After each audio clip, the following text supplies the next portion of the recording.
Rebirth of doctor devil episode 3। Siya बाहर आए और हॉस्टल के लिए निकलने लगी। तभी उसे चक्कर जैसा महसूस हुआ और वो एक जगह खड़ी हो गई। वही रचित जो अभी अभी हॉस्पिटल आया था।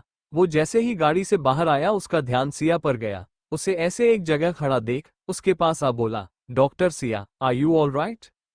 रचित की आवाज सुन सिया अपना चेहरा उठा उसे देखती है, लेकिन उसे रचित का फेस नहीं दिख रहा था।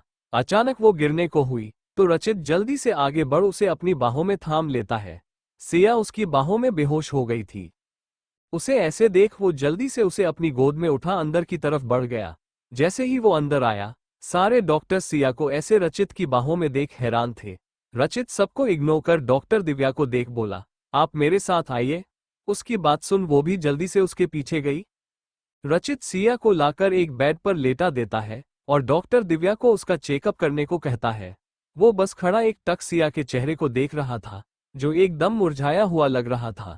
उसकी बात सुन डॉक्टर दिव्या सिया का चेकअप करती है और उसे ग्लूकोज की बोतल लगा रचित के पास आई, जिसका ध्यान अभी भी सिया पर था। She is all right sir, बस डिहाइड्रेशन और नींद न पूरी होने के कारण बेहोश हो गई थी। वो इतना बोल एक नजर रचित को देख उस रूम से बाहर निकल गई। उनके जाने के बाद रचित के कदम खुद ब खुद सिया की तरफ बढ़ गए। वो धीरे से अपना हाथ बढ़ा उसके सर पे रखा और उसका सर सहलाते हुए उसे एक नजर उसे देख वहां से बाहर निकल गया। सिया अभी भी बेहोश लेटी हुई थी। रचित बाहर आकर सीधे अपने केबिन में गया और अपना सर कुर्सी से लगा आंख बंद कर बैठ गया। उसके दिमाग में अभी भी सिया चल रही थी। उसका रचित की बाहों में बेहोश होना उसे बेचैन कर रहा था। उसने सिया से अपना ध्यान हटाने के लिए ड्यूटी पर कंसंट्रेट करने लगा, लेकिन ड्यूटी पर भी उसका ध्यान पूरा सिया पर था। इधर सिया को करीब 2 घंटे बाद होश आया तो दिव्या उसका चेकअप करते हुए बोली, इतना लगातार ड्यूटी करोगी तो चक्कर तो आएंगे ही। वैसे अब तुम ठीक हो, ये ड्रिप खत्म हो जाए तो हॉस्टल जाकर आराम करना, और हाँ रेस्ट ही करना, कोई काम नहीं समझी। उनकी बात सुन सिया बिना कुछ बोले मुस्कुराते हुए अपना सर हिला दी और अपने सर को बेड से टीका आंखें बंद कर ली। तभी एक नर्स अंदर आई और उसे देख बोली, अच्छा हुआ मैम आपको होश आ गया, हम सब तो आपको ऐसे देख बहुत घबरा गए थे। उसकी बात सुन सिया बोली, हम यहाँ कैसे आए? हमारा मतलब हम तो बाहर। नर्स उसकी बात सुन उसे बीच में काटते हुए बोली, मैम आपको डॉक्टर रचित लेकर आए थे, आप तो बाहर ही बेहोश हो गई थी। अच्छा आप आराम करिए, मेरी और ड्यूटी है। इतना बोल वो नर्स चली गई। वही उसके जाने के बाद सिया वापस अपना सर बेड से लगा बैठ गई। उसके दिमाग में अभी रचित चल रहा था। वही रचित की एक सर्जरी थी जिसमें वो बिजी था। वो जैसे ही बाहर आया उसके कदम सिया के रूम की तरफ बढ़ गए। वो अंदर आया तो बेड खाली देख वहां खड़ी नर्स को देख बोला, डॉक्टर मिश्र कहाँ गई? सर वो तो चली गई। क्या मतलब कहाँ चली गई? नर्स की बात सुन वो हैरान सा बोला, सर उनका ड्रिप खत्म हो गया था, इसलिए वो अपने हॉस्टल चली गई है। इतना बोल वो वहां से चली गई। वही नर्स की बातें सुन रचित को सिया पर बहुत गुस्सा आ रहा था। वो भी गुस्से में वहां से ऑफिस निकल गया। उसे इतने गुस्से में देख बेचारे ऑफिस के सभी लोग अपने काम में लगे हुए थे। कुछ लोगों को तो रचित ने डांट भी दिया था। उनकी लापरवाही के लिए सब बस भगवान से दुआ कर रहे थे कि आज वो रचित के गुस्से से बच जाए। इधर सिया हॉस्टल आए और थोड़ी देर आराम करने के बाद वहां से पार्क चली गई। उसे यहाँ खुली हवा में आकर बहुत सुकून मिल रहा था। वो बैठी हुई ही थी, तभी रानी उसके पीछे से उसके आंखों को बंद कर देती है। अचानक आंख बंद होने से सिया हड़बड़ा गई। वो रानी का हाथ पकड़ अपने सामने लाती है तो उसे देख खुशी से बोली, अरे दी, आप यहाँ? क्यों मैं नहीं आ सकती क्या? उसकी बात सुन रानी उसके बगल में बैठते हुए बोली, अरे नहीं दी, ऐसी कोई बात नहीं है, मैं तो बस। खैर छोड़िए, आर्यन नहीं आया आपके साथ? नहीं, वो अपने दादू के साथ खेलने में लगा हुआ था, इसलिए मैंने उसे घर पर ही छोड़ दिया। अच्छा, इतना बोल वो शांत हो गई और सामने देखने लगी। वही रानी गौर से उसके चेहरे को ही देख रही थी। उसका मुरझाया चेहरा देख रानी परेशान हो बोली, क्या हुआ है लाडो, तुम्हारी तबीयत ठीक है ना? मुझे ऐसा क्यों लग रहा है जैसे तुम ठीक नहीं हो? अरे नहीं दीदी, ऐसा कोई बात नहीं है, बस नाइट ड्यूटी के कारण थोड़े थक गए हैं। आप वो सब छोड़िए और ये बताइए आपके हस्बैंड क्या करते हैं? वो अब इस दुनिया में नहीं है। रानी इसकी बात पर बोली तो सिया हैरानी से उसे देखने लगी। उसे हैरान देख रानी उसका हाथ पकड़ बोली, क्या हुआ, इतना हैरान क्यों हो? नहीं दी सॉरी, हमें इस बारे में नहीं पता था। सिया रानी की बात सुन उदास हो गई थी। उसे लग रहा था उसके पूछने पर उसे बुरा लगा होगा। वही रानी उसे ऐसे देख मुस्कुराते हुए प्यार से उसके गाल छू बोली, अरे पागल, उदास क्यों हो रही है? मुझे बिल्कुल बुरा नहीं लगा, वैसे भी अब तो आदत हो गई है। जानती हो लाडो, जब आपसे बहुत प्यार करने वाला इंसान आपसे अलग हो जाए तो आपको लगता है कि आप एक कदम भी नहीं चल पाएंगे, पर दुनिया हमेशा आगे बढ़ती रहती है, और इसके साथ अगर आप कदम मिलाकर नहीं चलेंगे तो आप इस भीड़ में कहीं घूम जाएंगे। बस इसलिए मैंने आर्यन के लिए खुद को संभाल लिया, अब तो बस उसके लिए ही जी रही हूँ। वैसे भी मुझे तो गर्व होता है अपने पति पर कि वो इतने बहादुर थे। उनकी बात सुन सिया भी मुस्कुरा दी। रानी थोड़ा माहौल हल्का करने के लिए बोली, वैसे तुम कहाँ काम करती हो? वो हम तो यहीं पास में जो हॉस्पिटल है ना वहाँ काम करते हैं, जूनियर डॉक्टर के तौर पे। अच्छा, पर मैंने तो सुना है कि वहाँ के बॉस बहुत खड़ूस है। रानी उसकी बात सुन बोली तो सिया के सामने रचित का चेहरा घूम गया। वो उसे देख मुंह बना बोली, सही कहा आपने दी, वो ना एक नंबर के खड़ूस है, अपने सामने किसी को कुछ समझते ही नहीं है, एक नंबर के हिटलर है। गुस्सा तो हमेशा उनकी नाक पर ही बैठा रहता है, गुस्सा सुर कहीं के। अरे उनके सामने तो ड्रैगन भी फेल है, पता नहीं उनके घर वाले उन्हें कैसे झेलते होंगे। इतना बोल वो मुंह बनाव से देखने लगी। वही उसकी बात सुन रानी पेट पकड़ हंसने लगी। उसे ऐसे हंसते देख सिया मासूमियत से बोली, क्या हुआ दी, हमने कुछ गलत कहा? अरे नहीं लाडो, आपने कुछ गलत नहीं कहा, बस ऐसे ही हम हंसी आ गई। खैर ये सब छोड़ो, आओ यही पास में घूमते हैं। उसकी बात सुन सिया उसके साथ चलने लगी। रात में घर पर आर्यन और रचित बैठकर वीडियो हमें खेल रहे थे। तभी रानी वहां कॉफी लेकर आई और उसे देकर बोली, ये ले हिटलर जी, आप कॉफी पी ले। उसकी बात सुन रचित उन्हें देख बोला, ये कैसे नाम मुझे दिए जा रहे हैं भाभी, इनकी वजह जान सकता हूँ? उसकी बात पर रानी वही बैठ कॉफी पीते हुए बोली, मैं भी क्या याद रखूंगी कि मुझे आज एक हिटलर और चंगेज खान के साथ बैठकर कॉफी पीने का मौका मिला है। हिटलर, चंगेज खान, रचित उन्हें देख बोला तो रानी बोली, अरे ये मैं नहीं, डॉक्टर सिया बोलती है आपके बारे में। उनकी बात सुन रचित हैरानी से बोला, डॉक्टर सिया, वो कहाँ मिली आपको? रचित, कितनी अच्छी और प्यारी लड़की है वो, उसके साथ इतना जुल्म। पता है वो तुम्हारे बारे में क्या कहती है? कि तुम्हारे ताने और तंज में कई सासों को पीछे छोड़ दिया है। रानी की बात सुन रचित के होठों पर हल्की स्माइल आ गई। वो उसे देख बोला, वैसे मेरे सामने बोलने की हिम्मत नहीं है उसकी तो जुबान भी नहीं खुलती है मेरे आगे। बस सॉरी बोलना आता है मैडम को, पर घर वालों से दोस्ती कर ली उसने, नोट बैड। उसकी बात सुन रानी बोली, उसके बारे में गलत नहीं बोलना समझे। और वो तुम्हारा नाम क्या तुम्हारे साय से भी दूर भागती है? मैं उसे कभी नहीं बताऊंगी कि मैं तुम्हारी भाभी हूँ। कितनी मुश्किल से तो मुझे इतना प्यारी दोस्त कम बहन मिली है। आज तो मैं उससे दूसरी बार मिली। मैं उसे बताने ही वाली थी कि वो जिस हॉस्पिटल में काम करती है वो हमारा है, पर उसने जो तुम्हारी तारीफ की उसके बाद मैंने इरादा छोड़ दिया। और अब तो मैं उसे बिल्कुल भी नहीं बताऊंगी कि मैं तुम्हारी भाभी हूँ, नहीं तो वो मुझसे भी दूर भाग जाएगी। रानी की बात सुन रचित सिया के बारे में सोच हल्का हल्का मुस्कुरा रहा था। उसे ऐसे शांत देख रानी बोली, अरे अब गूंगे क्यों बने बैठे हो? सुधार जाओ रचित, थोड़े तो हम्बल बनो। तुम तो हमेशा ऐसे रहते हैं जैसे तुम्हारे गर्दन में कोई सरिया आ गया है। सुधार जाओ। ये बोल वो आर्यन को अपनी गोद में ले चली गई, जो वही सो गया था। वी उनके जाने के बाद रचित बालकनी में आकर सिया के झुमके को अपने हाथ में ले उसे देखते हुए बोला, इतनी जल्दी मेरे घर वालों को अपनी तरफ कर लिया। नोट बैड मिस सिया, इसकी सजा तो आपको मिलेगी। ये बोल वो कुछ देर उस झुमके को देख अंदर आकर सो गया। सुबह रचित सरस्वती जी का बीपी चेक कर बोला, माँ आप अपना ध्यान क्यों नहीं रखते हो? देखो ये कितना लो है। मैंने आपसे कितनी बार कहा है कि ख्याल रखे अपना, पर नहीं, हमेशा अपने मन की ही करना है आपको। मेरे साथ हॉस्पिटल चलिए, आपका फुल चेकअप करवाऊंगा। उसकी कोई जरूरत नहीं है रचित, मैं बिल्कुल ठीक हूँ, और मुझे चेकअप की नहीं बल्कि एक और बहू की जरूरत है जो तुझे संभाल सके, हमारे घर को संभाल सके। इतना बोल वो रचित का हाथ पकड़ बोली, प्लीज मेरी बात मान जा और शादी कर ले किसी अच्छी लड़की से। तुझे खुश देख मैं भी अच्छी हो जाऊंगी। तुम आगे बढ़ो, मुझे बस यही चाहिए। वैसे भी पीछे मूड कर देखने से कुछ नहीं होगा। जब तक तुम आगे नहीं बढ़ोगे तुम्हें पता कैसे चलेगा कि सब लोग एक जैसे नहीं होते। तुम सिर्फ उस लड़की को लेकर बैठे हो जो अपनी जिंदगी खुशी से गुजार रही है। शादी कर वो अपना घर बसा चुकी है, पर तुम अभी भी वही हो जहां वो तुम्हें छोड़ गई थी। तुम क्यों नहीं अपना घर बसा लेते हो? कब अपना घर बसाएगा? उनकी बात सुन रचित उनके हाथों पर अपनी पकड़ मजबूत कर बोला, माँ मैं सेटल हूँ, अपनी लाइफ में खुश हूँ, इससे ज्यादा मुझे क्या चाहिए होगा। और रही बात उसकी, तो मेरे मन में उसके लिए वैसे भी कुछ नहीं है। आप लोगों ने उसे मेरे लिए चुना था तो सब सही था, पर मुझे कभी उससे प्यार नहीं हुआ। और हाँ, जिस दिन मुझे कोई लड़की पसंद आई उस दिन सबसे पहले आपको बताऊंगा। तब तक के लिए आप मुझे बख्श दे। वैसे भी मुझे अभी बिजनेस को और हॉस्पिटल को उस मुकाम तक पहुंचाना है जहां वो सब लोगों के काम आ सके, और इससे अच्छा काम क्या होगा। इसलिए अभी ये सब रहने दे, मैं इस बारे में बाद में आपसे बात करूंगा।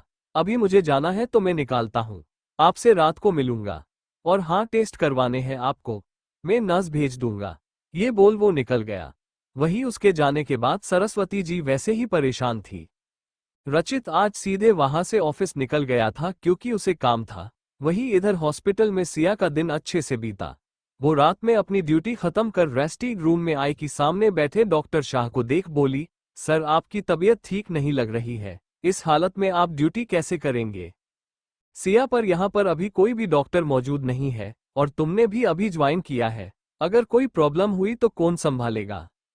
सर आप जाए और जाकर आराम कर ले, मैं हूँ यहाँ, मैं सब हैंडल कर लूंगी यहाँ पर, और अगर कोई प्रॉब्लम हुई तो किसी सीनियर डॉक्टर को बुला लूंगी। उसकी बात सुन डॉक्टर शाह वहां से निकल गए। थोड़ी देर बाद एक आदमी चिल्लाते हुए हॉस्पिटल में आया, अरे कोई है, डॉक्टर को बुलाओ। उसकी आवाज सुन एक नर्स भाग कर आए और उसकी बेहोश वाइफ को देख बोली, अरे इन्हें तो ब्लीडिंग बहुत ज्यादा हो रही है।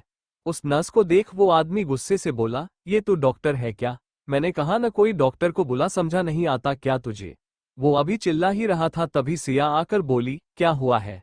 पर जैसे ही उसकी नजर पेशेंट पर गई, वो उसे देख भागकर उसकी तरफ आई और उसका चेकअप करें बोली, ये सब कैसे हुआ है, इन्हें तो बहुत ब्लीडिंग हो रही है। कैसे हुआ को छोड़ो डॉक्टर, और उसका इलाज करो। उसकी बात पर सिया पेशेंट की ड्रेसिंग करते हुए बोली, आप बाहर जाइए, हम चेक कर रहे हैं। अरे कैसे बाहर चला जाओ, तुझे बोल रहा हूं ना इसे चेक करो। वो आदमी गुस्से से चिल्ला बोला।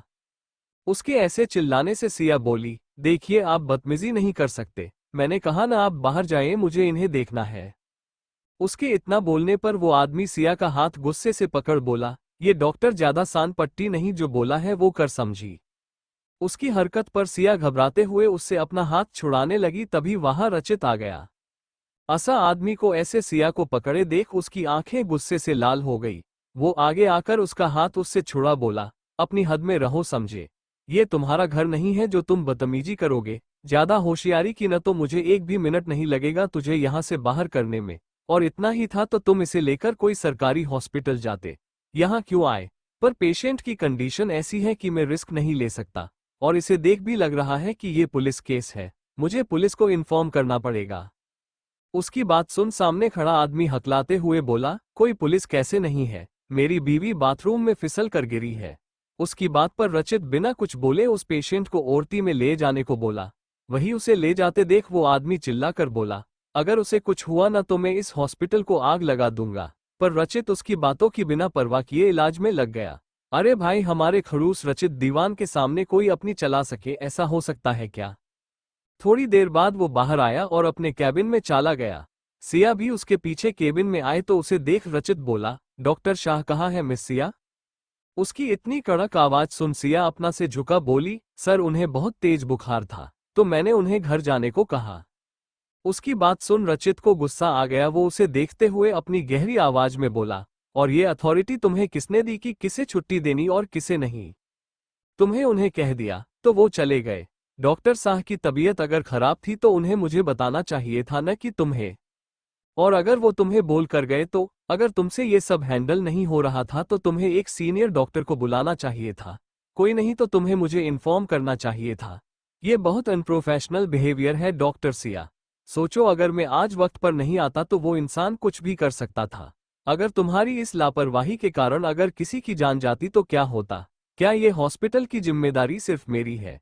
You need to learn how to handle patient and doctor. Understand? No you my leave. Siya उसकी बात सुन चली गई। वही उसके जाने के बाद रचित अपना सर कुर्सी से लगाकर बैठ गया। जब वो आदमी सिया का हाथ पकड़ा था तो ये देख उसे बहुत गुस्सा आ रहा था, जिसका कारण उसे खुद नहीं पता था। वो खुद में बड़बड़ा बोला, स्टूपिड गर्ल, जब देखो तब कुछ न कुछ गलती करती है। अगर वो उसे कुछ कर देता तो वो ये सब सोच ही रहा था, तभी उसका फोन बजा तो उसका ध्यान टूटा। वो फोन पर बात कर अपना काम करने लगा। वो आज रात वही हॉस्पिटल में रुका था। अगली सुबह सिया रता भर हॉस्पिटल में थी, तो वो सुबह जल्दी होटल के लिए निकल गई। वो वहां जाकर फ्रेश हो जल्दी से नाश्ता कर वापस हॉस्पिटल आई और पेशेंट चेक करने लगी। वो सबको चेक करते हुए नर्स को इंस्ट्रक्ट कर रही थी उनकी मेडिसिन के बारे में। जब वो को रात बाली पेशेंट के पास पहुंची तो उसे होश में देख वो बोली, गुड मॉर्निंग, कैसे हो आप? उसकी बात पर वो बेड पर लेटी लड़की धीरे से बोली, जी अच्छी हूँ। कुछ खाया था तुमने? तुमने पता है जब तुम कल आई थी तो तुम्हारी हालत बहुत क्रिटिकल थी। वैसे मैं तुम्हारी डॉक्टर हूँ। डॉक्टर सिया। तुम्हारा क्या नाम है? जी मेरा नाम सौम्य है। सिया की बात सुन वो लड़की बोली, सिया, बहुत अच्छा नाम है तुम्हारा। वैसे कल क्या हुआ था? तुम्हें चोट कैसे लगी? उसकी बात पर सौम्य बोली, जी सीढ़ियों से गिर गई थी। पर वो जो आदमी तुम्हारे साथ था उसने तो कुछ और कहा, और वैसे भी ये चोट सीढ़ियों से गिरने के नहीं है। ऊपर से तुम्हारे शरीर पर जगह जगह चोट के निशान है, जो कल के तो बिल्कुल नहीं है। सौम्या, नहीं ऐसा नहीं है, मैंने कहा ना मैं सीढ़ियों से गिर गई थी। उसकी बात सुन सिया उसके सर पर प्यार से हाथ फेर बोली, देखो सौम्या, तुम अभी भूल जाओ कि मैं तुम्हारी डॉक्टर हूँ। अपनी बड़ी बहन समझकर ही बता दो। वो जो आदमी तुम्हारे साथ आया था वो क्या तुम्हारा बाप है? उसने तुम्हें मारा है? उसकी बात सुन सौम्या रोते हुए बोली, नहीं, वो मेरा पति है जीजी। उसकी बात पर सिया हैरान हो गई। उसे तो समझ ही नहीं आ रहा था कि किसी की शादी इतनी कम उम्र में कैसे हो सकता है। सौम्या की उम्र मात्र 17 साल थी। उसे ये जानकर बहुत हैरानी हो रही थी कि उसकी फैमिली कैसी है जिन्होंने उसकी इतनी कम उम्र में शादी कर दी, वो भी उससे 3 गुने बड़े आदमी से। सिया के इतने प्यार से पूछने पर सौम्या के आंखों में आंसू आ गए। वो उसका हाथ पकड़ बोली, आप जानना चाहते हो कि मेरे साथ ये सब कैसे हुआ? तो सुनो। कल रात मेरे पति और मेरी सास ने मिलकर मुझे बहुत मारा। बस को खाने में नमक तेज था, इसलिए वो बालों से घसीटकर मुझे मेरी सास के पास ले गया। दोनों ने मिलकर मुझे बहुत मारा। मार तो मुझे हमेशा खानी ही होती है, मेरी गलती हो या ना हो। पर कभी अगर खुद को बचाने की भी कोशिश भी करूं तो उस दिन और ज्यादा मार पड़ती है। कल रात को भी यही हुआ। मेरे पति ने मेरे सर को बार बार दीवार पर मारा, और जब मैं मारने वाली थी इसलिए वो मुझे यहाँ ले आया, ताकि मैं मर न जाऊं और उस पर कोई केस ना हो। उसकी कहानी सुन सिया की आंखों से आंसू थमने का नाम ही नहीं ले रहे थे। उसने सौम्या को अपने गले से लगा लिया। थोड़ी देर बाद वो रचित के केबिन में नॉक करती है, तो वो उसे अंदर आने की परमिशन देता है। सिया अंदर आ उसे देख बोली, सर मुझे आपसे बहुत जरूरी बात करनी है। बोलो। रचित उसे देख बोला तो वो बोली, सर कल जो पेशेंट आई है सौम्या, उसका पति झूठ बोल रहा था कि वो बाथरूम में स्लिप हो गिरी है, जबकि उसकी इस हालत में पहुंचाने वाला वो खुद है। वो रोज उसे मारता है। मुझे लगता है कि ये डोमेस्टिक वायलेंस का केस है। मैंने उस लड़की से भी बात की मगर वो बहुत डरी हुई है और मुझे नहीं लगता कि वो इस मामले में कोई भी स्टेप ले पाएगी। देखो डॉक्टर मिश्रा, मैं ये सब जानता हूँ, मगर तुम मुझे ये आप क्यों बता रही हो? उसकी बात पर सिया बोली, क्योंकि मैं चाहती हूँ कि आप उससे बात करें। कल वो उसे घर लेकर जाएगा और वापस उसे मारेगा।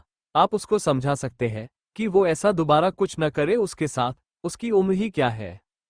देखो ये उन लोगों का पर्सनल मैटर है और हम इसमें दखल नहीं दे सकते हैं। हम डॉक्टर्स हैं और हमारा काम लोगों का इलाज करने का है, न कि उनके पर्सनल मैटर सुझाने का। और मेरे ख्याल से तुम भी इन सब से दूर रही।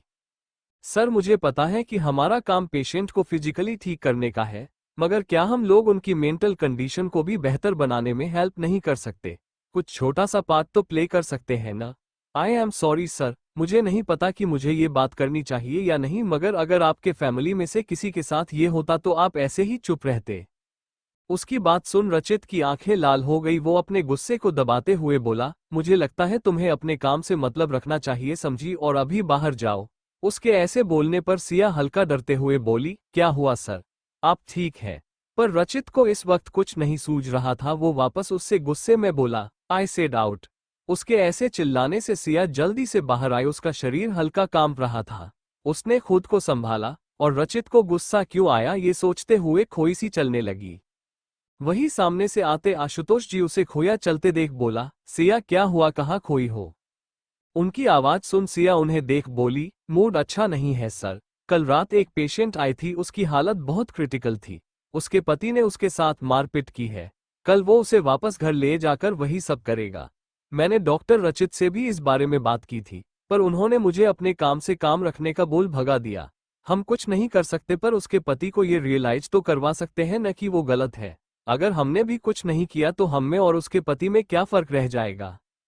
उसकी बात पर आशुतोष जी मुस्कुरा कर बोले, बस इतनी सी बात, तुम घबराओ मत, मैं उसके पति से बात करूंगा। और हाँ, मुझे आज एक बात और पता चली कि डॉक्टर सिया बहुत नर्मदिल इंसान है। वो उसके सर पर हाथ रख बोले, हमेशा ऐसे ही रहना बच्चे। और रही बात रचित की, तो वो पहले ऐसा नहीं था, पर वो कहते हैं कि समय सब कुछ बदल देता है, बस यही कुछ उसके साथ भी हुआ है। उसकी बातों का बुरा मत मानना, वो दिल का बहुत अच्छा है, बस दिखता नहीं है। उसने खुद को ऐसा शख्स बना लिया है जिसको देख लोग उससे दूर हो जाए। पर यकीन मानो बच्चे, जिस दिन कोई उसे समझने लगा ना, तो उस दिन उसके लिए उससे अच्छा इंसान शायद ही कोई दुनिया में मिले। चलो तुम ख्याल रखो। ये बोल वो चले गए। वही उनके जाने के बाद सिया रचित और डॉक्टर आशुतोष के कई बातों के बारे में सोचने लगी। वही इधर आशुतोष जी रचित के केबिन में आए तो उसे गुस्से में देख बोले, खुद को संभालो रचित, कब तक उसी वक्त में घुटते रहोगे। कभी न कभी तो तुम्हें इन सब से निकलना होगा ना। वो किसी की साजिश थी जिसमें हमने अभय को खो दिया, पर सब लोग गलत नहीं होते, किसी की मदद करना गलत नहीं होता। इतने वक्त हो गया है उस हादसे को, पर तुम अभी भी वही खड़े हो, ऐसा लगता है जैसे कल की ही बात है। उसकी बात सुन रचित की आंखों में आंसू आ गए। वो उन्हें देख बोला, कैसे भूल जायूं सर उस घटना को जिसने हम सब की जिंदगी बदल दी। माँ और पापा की क्या हालत हुई थी आप जानते हैं ना। और भाभी, वो तो जिंदा लाश बन गई थी। वो तो आर्यन की वजह से उन्होंने खुद को संभाला था। जब भी याद करता हूँ उसे पल को, तो यही लगता है कि क्यों भाई ने उस लड़की की मदद करनी चाहिए थी। उसकी बात सुन आशुतोष जी उसे देख आगे कुछ नहीं बोले और उसकी तरफ पानी बढ़ा दिए। थोड़ी देर बाद रचित भी नॉर्मल हुआ तो उन्हें देख वो बोले, अच्छा ये बताओ कि तुमने सिया को क्यों डांटा। तुम्हें पता है वो कांपते हुए यहाँ से बाहर निकली थी। उनकी बात सुन रचित को ध्यान आया कि वो गुस्से में सिया पर चिल्ला दिया था। ये याद आते ही उसने अपनी आंखें बंद कर ली। तो आशुतोष जी बोले, बहुत प्यारी बच्ची है, उससे अच्छे से पेश आया करो, समझे। उनकी बात पर रचित बिना कुछ बोले वहां से निकल गया। उसके जाने के बाद आशुतोष जी उस दिशा में देख बोले जहां से वो गया था, कुछ नहीं हो सकता इस लड़के का। रचित अपनी गाड़ी से घर आया और बिना किसी से कुछ कहे अपने रूम की तरफ बढ़ गया। वो अंदर आया और शॉवर के नीचे खड़ा हो गया।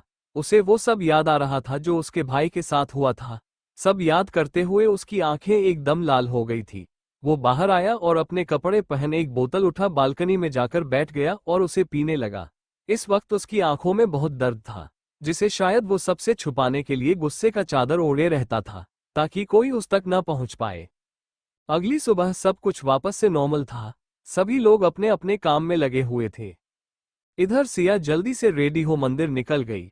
थोड़ी देर वहां समय बिताने के बाद वो वापस हॉस्टल आई और नाश्ता कर वहां से हॉस्पिटल निकल गई। आज रचित अभी तक हॉस्पिटल नहीं आया था, जिसे देख वो एक चैन की सांस ले जल्दी जल्दी कुछ पेशेंट की फाइल रचित के केबिन में रख वहां से अपने पेशेंट देखने चली गई। सभी पेशेंट को चेक करने के बाद वो सौम्या के पास आई और उसका चेकअप करने लगी। थोड़ी देर वो उसका चेकअप कर नर्स को कुछ समझा उसके पास बैठते हुए बोली, कैसा फील हो रहा है, कोई प्रॉब्लम नहीं है ना, और तुमने कुछ खाया था? जी, अब अच्छा लग रहा है, सिया के पूछने पर वो धीरे से बोली। गुड, ऐसे ही अपना ध्यान रखोगी तो जल्द ही पूरी तरीके से ठीक हो जाओगी। वैसे तुम्हारा पति आया था तुम्हें लेने, पर मैंने उन्हें मना कर दिया। हमने कहा कि अभी तुम 2-3 दिन हॉस्पिटल में ही हो। इतना बोल वो कुछ सोच बोली, वैसे मुझे एक बात पर बहुत हैरानी होती है कि तुम्हारे माँ बाप उसे रोकते क्यों नहीं है। क्या तुमने उन्हें नहीं बताया कि तुम्हारा पति तुम्हें मरता है? उसकी बात सुन सौम्या अपना सर झुका कर बोली, जी जी मारा कोई नहीं है। माँ थी, वो बहुत छोटी उम्र में ही छोड़कर चली गई। वही उसके जाने के बाद बाबा थे, पर वो भी दिन भर नशे में धुत रहते थे। जब मैं 15 साल की हुई तो उन्होंने मुझे लाख रुपयों में मारे पति के पास बेच दिया, तब से यही हूँ। जब उन्होंने अपनी बेटी बेच दी, उसके बाद उसकी बेटी मरे या जिए उन्हें क्या ही फर्क पड़ेगा। वैसे भी मेरे पति ने जैसे अपनी पहली बीवी को मार दिया था, ठीक वैसे ही एक दिन मैं भी मार जाऊंगी। उसके बाद वो दोबारा 1-2 लाख में दूसरी बीवी ले आएगा। आप मेरे लिए परेशान मत हो जीजी, मेरी तो किस्मत ही यही है। अब तो मुझे इन सब की आदत हो गई है, गरीब होने की यही सजा होती है। उसकी बात सुन सिया के आंखों में भी पानी आ गया। वो अपने आंसू साफ कर सौम्या का हाथ पकड़ बोली, ऐसा नहीं है, तुम्हें पता है इंसान गरीब हो या अमीर, मुसीबतें हर किसी की जिंदगी में होती है। बस फर्क इतना होता है कि कोई उनसे लड़ता है तो कोई हालत से समझौता कर लेता है, जैसे एक वक्त मैंने किया था। खैर मैं भी क्या बातें लेकर बैठ गई। तुम आराम करो और हाँ अपना ख्याल रखना। इतना बोल वो वहां से चली गई। दिन भर उसके मन में सिर्फ सौम्या की कही बातें ही चल रही थी। रात को वो जब हॉस्टल आए तो अभी भी उसके दिमाग में वही सब घूम रहा था, जिससे उसका सर दर्द बढ़ रहा था। इसलिए वो दवाई ले थोड़ी देर आराम करने लगी। उसका खाने का आज बिल्कुल भी मन नहीं था। उसके मन में जो उसके भाई ने उसके साथ किया था वही घूम रहा था। वो सब याद कर उसके आंखों से आंसू बह उसके तकियों को भीगा रहे थे। पर वो इतने दर्द में भी अकेले थी, कोई उसका दर्द बांटने को नहीं था। ऐसे ही रोते रोते उसे कब नींद आ गई पता ही नहीं चला। आज सिया ने एक बार भी रचित को नहीं देखा था। वही सुबह रचित की जब नींद खुली तो काफी लेट हो चुका था, इसलिए वो रेडी हो सीधे ऑफिस निकल गया था। आज ऑफिस में ज्यादा काम होने के कारण उसे हॉस्पिटल जाने का समय हो नहीं मिला, जिससे वो बेचैन था। पर उसे अपनी बेचैनी की वजह समझ नहीं आ रही थी। हो ना हो रचित धीरे धीरे सिया की तरफ झुक रहा था, जिससे वो खुद अनजान था। अब तो देखना ये था कि कब हमारे रचित को उसके प्यार का एहसास होगा। वही सिया आराम से रचित का नींद उड़ाकर चैन से सो रही थी। तारानकन तारानकन तारानकन गाजियाबाद। इधर अपने कमरे में सोते संजय को अपने सपने में वही सब याद आ रहा था कि कैसे उसने सिया को घर से निकाला था, जिससे वो बेचैन से लगातार करवट बदल रहा था। तभी वो अचानक नींद में उठकर बैठ गया। उसका पूरा चेहरा पसीने से भिंगा हुआ था। उसे उठा देख सुगंधा जो अभी कमरे में आई थी, वो भागते हुए उसके पास आ बोली, क्या हुआ? आप इतने परेशान क्यों दिख रहे हैं? आपकी तबीयत ठीक है ना? डॉक्टर को बुलाऊं? संजय, पता नहीं सिया कहाँ होगी, कैसी होगी। मुझे उसकी बहुत फिक्र हो रही है। मुझे उसके पास जाना है। मैंने अपनी बच्ची जिसे हमेशा सीने से लगाकर पाला था, इसके साथ बहुत बुरा किया है। सुगंधा उनकी बात सुन चिढ़ते हुए बोली, आप यहाँ उसकी फिक्र में परेशान हैं और वो वहाँ मजे से अपनी उस मीरा माँ के यहाँ रह रही है। मुझे तो ये भी पता चला है कि वो वहाँ से भी हॉस्टल चली गई है। किसी हॉस्पिटल में जॉब लगी है उसकी। संजय उसकी बात सुन बोला, तुम्हें पता था ये सब, फिर भी तुमने मुझे बताना जरूरी नहीं समझा? हाँ, मुझे पहले से पता था, पर आपके डर से मैंने आपको कुछ नहीं बताया। वैसे भी उसका नौकरी करना तो उसका किसी के साथ न रहने के बहाने है बस। उसे तो पाबंदियां और रोक टोक नहीं पसंद है। उनका घर भी इसलिए ही छोड़ा है उसने। और तो और मुझे तो लगता है उसने उस हॉस्पिटल में भी किसी अमीर डॉक्टर को फंसाने ही गई है। एक नंबर की घटिया है वो। मैं तो कहती हूँ आप न उसका पीछा छोड़ दे। बीवी है आपकी, एक बच्चा है, तो आप क्यों उसके पीछे पड़े हैं? मारे या जिए उससे हम क्या? मैं तो कहत हूँ वो मनहूस मार ही जाए, सब सुकून। वो इतना ही बोली थी कि संजय की थप्पड़ मरने से उसका चेहरा एक तरफ लटक गया। उसके आंखों में आंसू आ गए। संजय उसे देख गुस्से से उसकी गर्दन पकड़ बेड में धांसते हुए बोला, चुप, एकदम चुप। अब एक लफ्ज भी बोला ना तो जवान खींच लूंगा मैं तुम्हारी।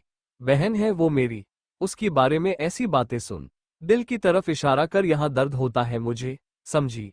अगर अब तुम्हारी जुबान से एक भी शब्द मैंने उसके खिलाफ सुना ना तो जान से मार दूंगा, समझी? उसे पहली बार इतने गुस्से में देख सुगंधा डर से अपना सर हाँ में हिला दी तो संजय उसे छोड़ दूर हट गया। वो अभी भी बैठी हुई उसे डरे हुए देख रही थी। अगली सुबह, आज सुबह सिया उठी तो उसका चेहरा उतर हुआ था।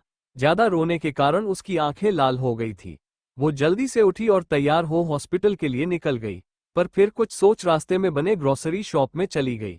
उसने वहां से कुछ सामान लिया और उसे पैक करवा वो हॉस्पिटल की तरफ निकल पड़ी। हॉस्पिटल में आकर उसने रचित का केबिन देखा तो वो वहां नहीं था।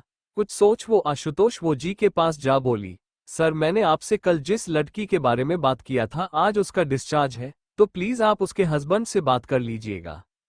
अरे इतनी सी बात बेटा, मैं कर लूंगा, तुम परेशान मत हो।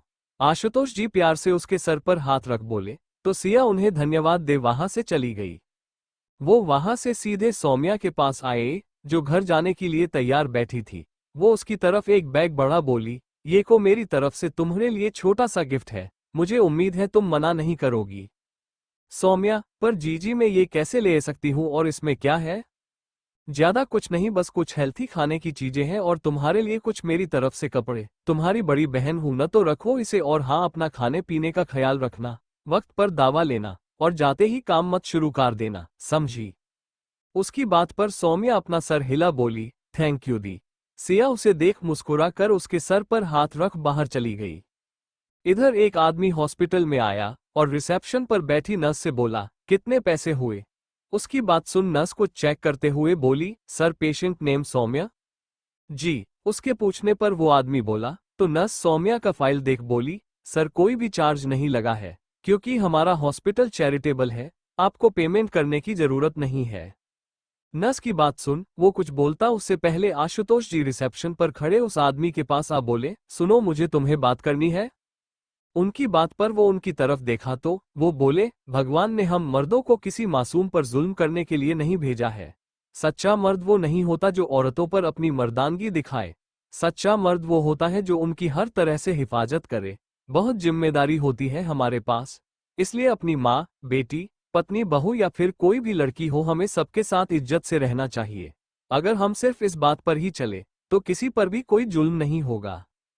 उनकी बात वो आदमी बोला, देखो डॉक्टर, अगर तुम्हारा लेक्चर देना हो गया हो तो साइड हटो, मुझे यहाँ से अपनी बीवी को लेकर जाना है। बड़े आए मुझे नसीहत देने वाले, ज्यादा घुसो मत मेरे मामले में, नहीं तो कहीं घुसने लायक नहीं छोड़ूंगा, समझा? मुझे पता है कि मुझे अपनी पत्नी को कैसे रखना है। ये बोल वो वहां चला गया। वही उसके जाने के बाद आशुतोष जी बोले, कुछ नहीं हो सकता है इन लोगों का। अगर ये लोग थोड़े भी एजुकेट होते तो शायद ये सब नहीं होता। ये बोलते हुए वो भी अफसोस में वहां से चले गए। वही साइड में खड़ी सिया जो उनकी सारी बातें सुन रही थी, वो खुद से बोली, अब मुझे ही सौम्या के फैमिली से बात करना होगा। मैं उसे इस हालत में नहीं देख सकती हूँ। इतनी छोटी सी है वो, और उस पे इतना जुर्म। नहीं, मुझे कुछ करना होगा। ये बोल वो वहां से चली गई। उसके दिमाग में कुछ तो चल रहा था। अगले दिन सिया रेस्ट रूम में बैठी हुई थी, तभी रानी का उसके पास मैसेज आया, कहाँ हो लाडो? वो इतना ही बोली, तभी एक और मैसेज आया, दी हम आपको बहुत मिस कर रहे हैं। सिया ने उनका मैसेज देखा तो उसके फेस पर स्माइल आ गई। वो जल्दी से मैसेज टाइप करने लगी, हम भी आपको बहुत मिस कर रहे हैं आर्यन, और आप बहुत प्यारे हो, लव यू। ये लिख वो उस मैसेज को सेंड कर दी। वही इधर रचित जो ऑफिस में बैठा अपनी मीटिंग हैंडल कर था, उसकी नजर जैसे ही उसके फोन पर आई हुई मैसेज पर गई, उसकी भौहें सिकुड़ गई। पता नहीं आज उसे क्या हुआ को उसने आज पहली बार मीटिंग के बीच मैसेज देख रहा था। उसने जैसे ही अपना फोन ऑन कर उस मैसेज को देखा, उसकी आंखें हैरानी से बड़ी हो गई। वो हैरान सा उस मैसेज को देख रहा था, साथ में उसमें लिखे गए शब्द को पढ़ के उसकी दिल की धड़कन अचानक बढ़ गई। उसे ऐसे फोन देखता देख उसका असिस्टेंट डरते हुए बोला, सर आप कहाँ खोए हैं? कोई प्रॉब्लम है क्या? रचित उसकी बात पर होश में आया और नहीं बोल वापस मीटिंग में ध्यान देने लगा। वही इधर सिया का ध्यान जैसे ही अपने द्वारा भेजे मैसेज वाले व्यक्ति के नाम पर गया, डर से उसकी आंखें हैरानी से बड़ी हो गई। उसने अपने सर पर मार बोला, है महादेव, ये क्या हो गया हमसे? ये मैसेज गलती से सर को कैसे चला गया? अगर उन्होंने उसे देख लिया तो वो मेरे बारे में क्या सोचेंगे? वो यही सब सोच परेशान होने लगी। डर से उसकी हालात अंदर ही अंदर खराब हो रही थी। वही उसे ऐसे परेशान देख सोहम जो अभी वहां आया था, वो बोला, क्या हुआ सिया, कोई प्रॉब्लम है क्या? तुम इतना घबराई हुई क्यों लग रही हो?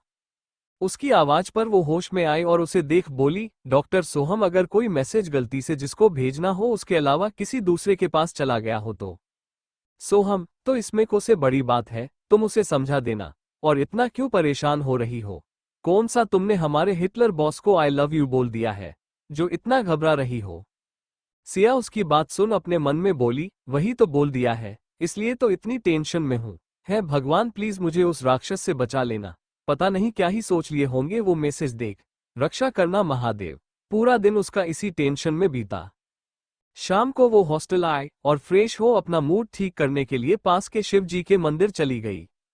उसे यहाँ आकर बहुत सुकून मिलता था। वो दर्शन कर आकर सीढ़ियों पर बैठ गई, तभी कोई उसकी बगल में कोई आकर बैठा।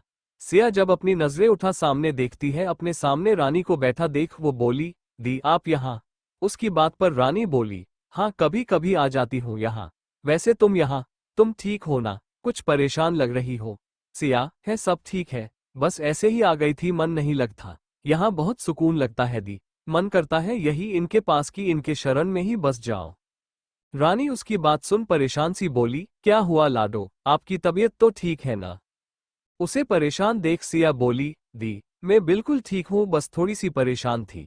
क्योंकि आज मैंने उस हिटलर को गलती से आर्यन का भेजने वाला मैसेज उसे भेज दिया। पता नहीं वो क्या ही सोच रहे होंगे मेरे बारे में, कहीं कुछ गलत न समझ ले वो। एक नंबर के हिटलर, खड़ूस तो है वो। उसकी बात सुन रानी हंसते हुए उसका हाथ अपने हाथों में ले बोली, तुम परेशान मत हो, वो कुछ नहीं सोचेगा तुम्हारे बारे में। वैसे ये बताओ आखिर उस मैसेज में लिखा क्या था जो तुम इतनी परेशान हो? कहीं तुमने उसे प्रपोज तो नहीं कर दिया ना? ये बोल वो हंसने लगी। वही सिया उसे हंसते देख परेशान हो बोली, दी जो भी लिखा था वो तो अब उन तक चला गया ना, और शायद अब उन्होंने पढ़ भी लिया होगा। पता नहीं क्या रिएक्ट किया होगा उन्होंने मैसेज पढ़। उसे इतना परेशान देख रानी बोली, चलो ये सब बातें छोड़, आज मैं तुम्हें घर ले चलती हूँ। माँ को मैंने जब से तुम्हारे बारे में बताया है ना, तब से उनका तुमसे मिलने का बहुत मन है, और आर्यन भी तुम्हें बहुत मिस कर रहा है। मेरे साथ चलो, उन सब से मिल भी लेना और तुम्हारा मूड भी थोड़ा अच्छा हो जाएगा। बस यही बगल में है। उसके बार बार बोलने पर सिया मना नहीं कर पाए। थोड़ी देर में दोनों वहां से रचित के घर की तरफ निकल गए। अभी सिया ने पिंक कलर का पटियाला पहना था, जिसमें वो बहुत खूबसूरत लगा रही थी। वो रानी के साथ उसके घर जा रही थी, इस बात से अनजान की जिससे वो दूर भागती है, वो उसका ही घर है। दोनों पैदल ही घर पहुंचे तो सामने इतना बड़ा घर देख सिया बोली, अपना घर बहुत खूबसूरत है दी। रानी उसकी बात पर मुस्कुरा कर बोली, आओ मैं तुम्हें अंदर से भी दिखाऊं। दोनों अंदर आ गए। बाहर गार्डन में आर्यन अमिताश जी के साथ खेल रहा था। उसे देख रानी आवाज दे बोली, आर्यन देखो तुमसे मिलने कौन आया है। रानी के बुलाने पर आर्यन जैसे ही सिया को देखता है, वो भागकर उसकी गोद में चढ़ गया। सिया भी उसे अपनी गोद में ले ली और चॉकलेट दे बोली, ये आपके लिए।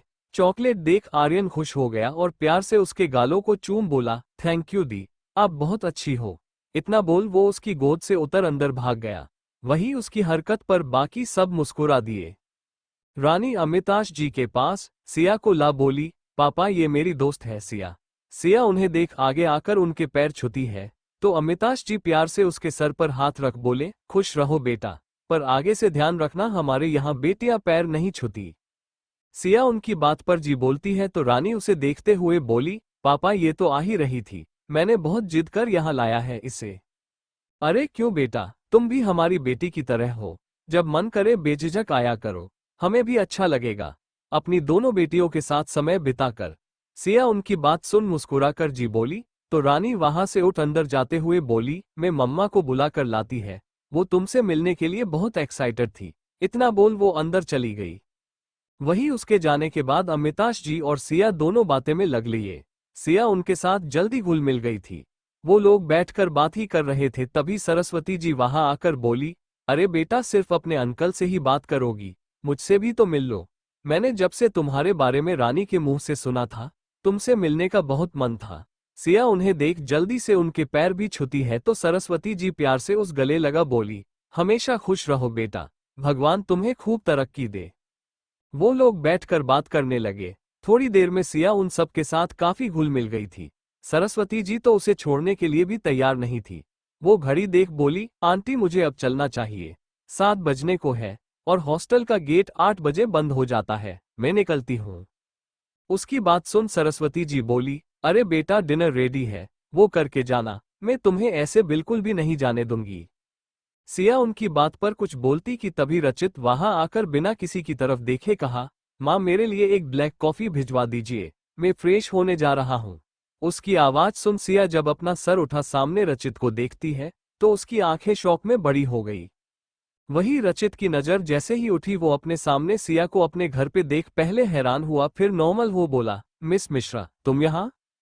वही सिया भी उसकी बात बोली, सर आप यहाँ? उन्हें ऐसे देख सरस्वती ही बोली, तुम दोनों एक दूसरे को जानते हो? उनकी बात पर रचित कुछ बोलता उससे पहले रानी बोली, रचित ये मेरी दोस्त है, इसे मैं ये लेकर आई हूँ और माँ सिया रचित के हॉस्पिटल में एजे डॉक्टर काम करती है। अरे ये तो बहुत अच्छी बात है, तुम दोनों एक दूसरे को पहले से ही जानते हो। नहीं आंटी ऐसा कुछ नहीं है, ये बस मेरे बॉस है। उनके बोलने पर सिया जल्दी से बोली तो रचित उसे देखने लगा। पता नहीं क्यों उसे सिया की ये बात अच्छी नहीं लगी।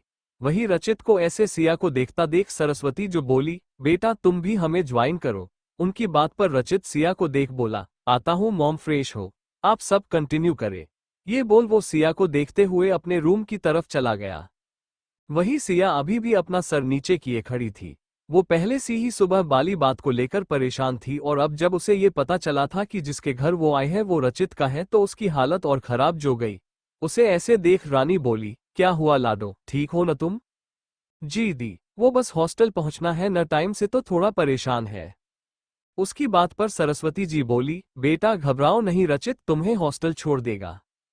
सिया की नज़र जैसे ही रचित पर गई, उसे अपने सामने देख उसे हल्के हल्के पसीने आने लगे।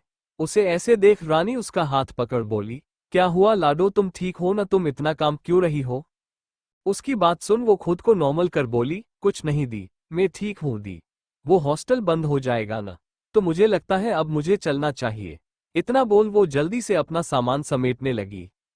सरस्वती जी बोली, अरे ऐसे कैसे बेटा, कम से कम डिनर तो कर लो। नहीं आंटी, फिर कभी, अभी मैं निकलती हूँ, प्लीज नेक्स्ट टाइम पक्का। दिया उनकी बात सुन जल्दी से बोली, उसे बस कैसे भी करके यहाँ से अभी जाना था। उसे ऐसे बोलता देख सरस्वती जी बोली, ठीक है चली जाना, लेकिन तुम अकेले नहीं जाओगी। रुको मैं रचित को बोलती हूँ, वो तुम्हें छोड़ देगा। रात हो गई है, ऐसे में तुम्हारा अकेले जाना सही नहीं है। अरे नहीं आंटी, मैं चली जाऊंगी, आप सर को क्यों परेशान कर रही है? सिया उनकी बात ऑन जल्दी से बोली, उसे किसी भी कीमत पर रचित के साथ नहीं जाना था। वो अभी बोल ही रही थी कि रचित वहां आ गया, तो उसे देख सरस्वती जी बोली, बेटा तू इसे हॉस्टल छोड़ा, रात हो गई है, अकेले जाएगी तो मुझे टेंशन रहेगा। उनकी बात सुन रचित सिया को देखता है जो अपना सर झुका जमीन को घूर रही थी। उसे ऐसे देख वो बोला, ठीक है मम्मा, मैं छोड़ दूंगा, मैं गाड़ी निकल आता हूँ, आप इन्हें भेजे। ये बोल वो उसे एक नज़र देख बाहर निकल गया। सिया उसकी बात सुन सबसे मिल बिना कुछ बोले उसके पीछे चलने लगी। दोनों को जाता देख सरस्वती जी बोली, कितनी प्यारी जोड़ी लग रही है न, ऐसा लग रहा है दोनों एक दूसरे के लिए ही बने हैं। काश ऐसा हो जाए और इनकी जोड़ी बन जाए। अगर ऐसा हो गया न तो मुझसे ज्यादा कोई खुश नहीं होगा। रानी उनकी बात सुन उनके कंधे पकड़ बोली, सच मम्मा, इन्हें साथ देख मुझे भी ऐसा लग रहा है जैसे ये दोनों ही एक दूसरे के लिए बने हैं। भगवान करे कि जल्दी से इनकी जोड़ी बन जाए। इधर सिया बाहर आए तो रचित अपनी गाड़ी में बैठ उसका इंतजार कर रहा था। उसे बाहर खड़ा देख वो अपनी डीप वॉइस में बोला, मिस मिश्रा, आप यही खड़ी रहेगी तो मुझे बता दीजिए, मुझे और भी काम है, मैं पूरे वक्त यहाँ खड़े नहीं रह सकता। उसके ऐसे बोलने पर सिया जल्दी से गाड़ी के पीछे वाली सीट खोलकर बैठने को हुई, तभी रचित उसे देखते हुए अपनी गहरी आवाज में बोला, मिस आपका ड्राइवर नहीं हूँ, आगे बैठे।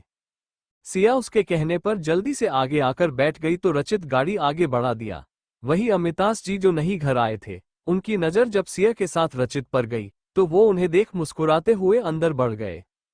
इधर गाड़ी में बैठी हुई दिया घबराहट से अपने हाथों की अंगुलियों को कभी आपस में जोड़ रही थी तो कभी उसे अपने दुपट्टे में उलझा रही थी। वही रचित की नज़र उसकी हर हरकत पर थी। उसे ऐसे देख वो बोला, any problem miss Mishra? Siya उसकी बात पर उसकी तरफ देखती है तो उसे खुद को देखता देख अपना सर झुका बोली, नहीं सर, कोई प्रॉब्लम नहीं है, हम ठीक है। ये बोल वो खिड़की से बाहर देखने लगी। उसकी हिम्मत नहीं थी रचित को देखने की। वही उसकी बात सुन रचित भी बिना कुछ बोले ड्राइव करने लगा। इस समय गाड़ी में पिन ड्रॉप साइलेंस था। वही आसमान में चांद अपनी रोशनी से सारे जहां को महका रहा था। थोड़ी देर बाद उनकी गाड़ी आकर सिया के हॉस्टल के बाहर रुकी तो सिया गाड़ी रुकते ही जल्दी से बाहर आई, लेकिन हॉस्टल का बंद गेट देख परेशान हो गई। वही उसे खड़ा देख रचित भी बाहर आया तो देखा हॉस्टल का गेट बंद हो गया था, जिससे सिया परेशान थी। उसे देख वो बोला, मेरे पीछे आओ। उसकी बात सुन सिया बिना कुछ बोले उसके पीछे चल दी। रचित वहां खड़े गार्ड के पास आया और उसे देख बोला, इन्हें अंदर जाने दिया जाए। गार्ड की नज़र जैसे ही रचित पर गई वो बिना कुछ बोले जल्दी से गेट खोल देता है, जिसे देख रचित सिया को अंदर जाने का इशारा करता है। सिया उसका इशारा समझ जैसे ही अंदर जाने को हुई, कुछ सोच वो रुक गई और वापस रचित के पास आ अपना सर झुका बोली, धन्यवाद सर, और मैसेज के लिए सॉरी, वो गलती से आप पे चला गया था।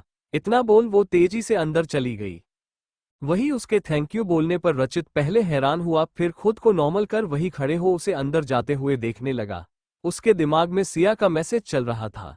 जब वो अच्छे से अंदर चली गई तो वो भी वहां से अपनी गाड़ी ले घर के लिए निकल गया, लेकिन रास्ते भर उसके दिमाग में सिया थी। इधर घर पर अमिताभ जी रचित के जाने के बाद अंदर आए तो उन्हें मुस्कुराते देख सरस्वती जी बोली, क्या बात है जनाब, बहुत मुस्कुराया जा रहा है। अरे बात ही ऐसी है, आपको पता अभी मैंने रचित के साथ दिया को देखा तो मेरे मन में अचानक से ख्याल आया कि वो इतना बोले ही थे कि सरस्वती जी उनकी बात बीच में काट बोली। दोनों की जोड़ी शिव पार्वती की जोड़ है यही ना। उनकी बात सुन अमित जी हैरान हो बोले, है सही कहा आपने, पर आपको कैसे पता? वो इसलिए पापा क्योंकि माँ और मैं भी अभी यही बात कर रहे थे। रानी उसकी बात पर मुस्कुराते हुए उनकी तरफ चाय बढ़ा बोली। उसकी बात सुन दोनों मुस्कुरा दिए। इधर सिया अपने रूम में आकर अपना दुपट्टा बेड पर रख पानी पीते हुए बोली, आज बच गए महादेव। हम तो यही सोचकर परेशान थे कि अगर सर ने हमसे मैसेज को लेकर कुछ कहा तो हम क्या जवाब देंगे, पर उन्होंने कुछ नहीं पूछा। पता नहीं क्यों हमारी आवाज ही उनके सामने नहीं निकलती है। मुझे पता है कि वो दिल के बहुत अच्छे हैं, पर हम पर हमेशा पता नहीं उनकी किस बात का गुस्सा रहता है उन्हें। उनकी फैमिली तो इतनी अच्छी है, सब कितने प्यारे हैं, पर पता नहीं इनकी नाक पर ही ऐसे क्यों गुस्सा बैठे रहता है, जैसे किसी ने इनकी लंका में आग लगा रखी हो। भगवान ही जाने क्या चलता रहता है इनके मन में। ये बोल वो फ्रेश होने चली गई। इधर रचित घर पहुंचा तो रानी जी और सरस्वती जी बैठी उसका ही इंतजार कर रही थी। उसे देख वो बोली, छोड़ आया अच्छे से न बेटा उसे, तूने गुस्सा तो नहीं किया न उस पर? उनकी बात पर रचित चिढ़ते हुए बोला, माँ क्या मैं आपको राक्षस लगता हूँ जो हमेशा बिना गलती सब पर गुस्सा करता रहूंगा? वो आपकी सिया ही ऐसी है, पता नहीं क्यों मुझसे डरकर ऐसे भागती है जैसे मैं कोई भूत हूँ। ये बोलते हुए वो पानी पीने लगा। वही रानी उसकी बात पर बोली, इन भाई साहब की वजह से जान जाती है उसकी माँ, पता नहीं ये क्यों उसे ऐसे डरा कर रखता है, कितनी सहमी हुई रहती है वो। उनकी बात सुन रचित चिढ़ते हुए बोला, मैंने क्या किया है? आप लोग भी हद करते हैं। उसे हमारी लाइफ में आए हुए अभी 2 दिन भी नहीं हुए और आप लोग अभी से उसकी साइड ले रहे हैं। महादेव न करे कि वो हमारे घर में आए, नहीं तो आप सब तो उसकी वजह से रोज मुझसे झगड़ा करेंगे। माँ मेरा खाना आप रूम में भिजवा देना, इतना बोल वो अपने रूम में चला गया। वही उसकी बात सुन सरस्वती जी और रानी दोनों अभी शॉक थे। रानी उन्हें ऐसे देख बोली, माँ आपने भी वही सुना ना जो मैंने सुना? हाँ मेरे बच्चे, मुझे तो विश्वास ही नहीं हो रहा है कि रचित सिया के लिए ये सब बोला।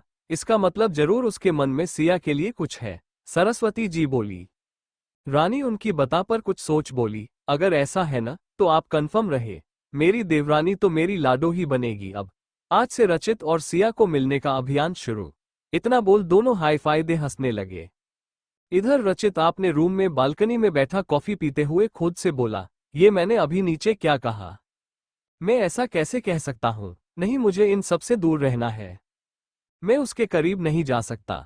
मुझे बस अपने फैमिली से मतलब है, बाकी किसी से नहीं। ये सब सोच वो अपना ध्यान भटकाने के लिए बैठकर ऑफिस का काम करने लगा, पर वो कंसंट्रेट नहीं कर पा रहा था, जिस कारण वो रेलिंग के पास आकर खड़ी हो आसमान में निकल चांद को देख बोला, ऐसा क्या है तुम में मिस मिश्रा जो मैं तुम्हारी तरफ खींचा चला जा रहा हूँ?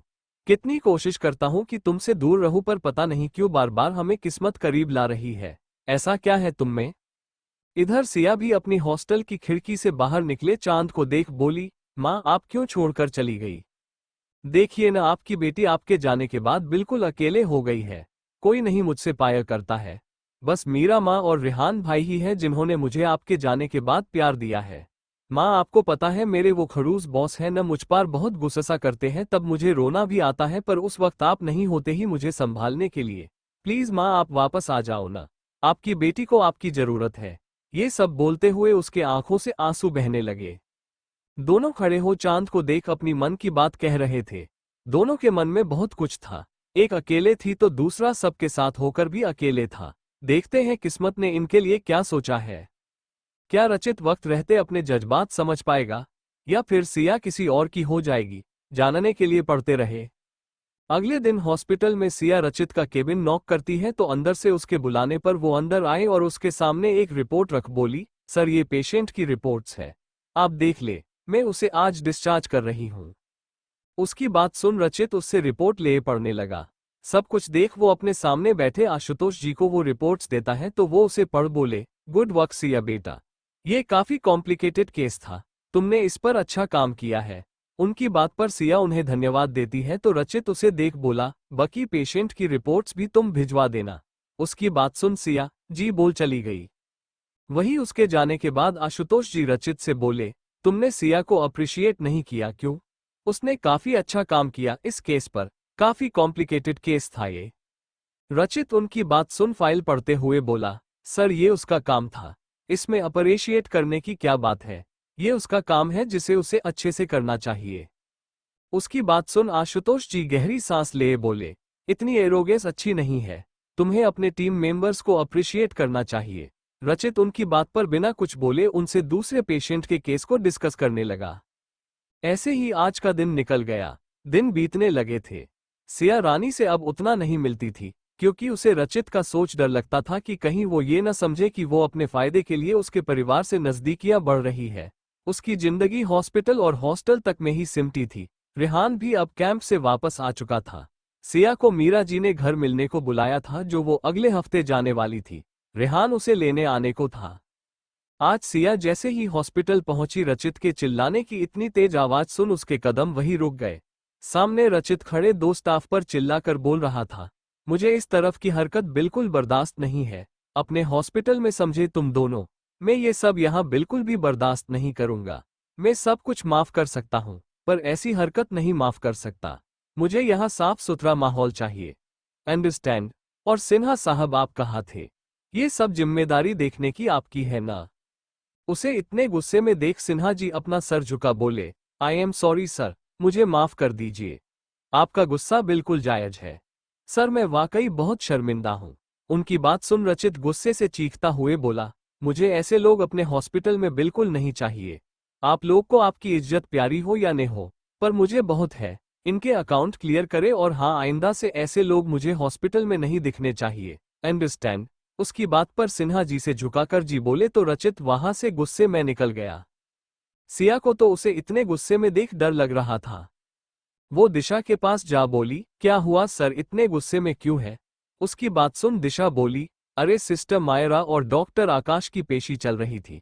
तुम्हें पता है दोनों का काफी टाइम से अफेयर चल रहा था, और आज तो दोनों हॉस्पिटल के स्टोर रूम में रंगे हाथों पकड़े गए हैं। दोनों अपना काम छोड़ लगे हुए थे खुद में।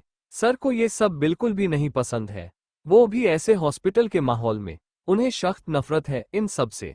सिया उसकी बातें संरचित के बारे में सोचने लगी। ऐसे ही आज का दिन बीत गया। आज सिया बिल्कुल भी रचित के सामने नहीं गई थी।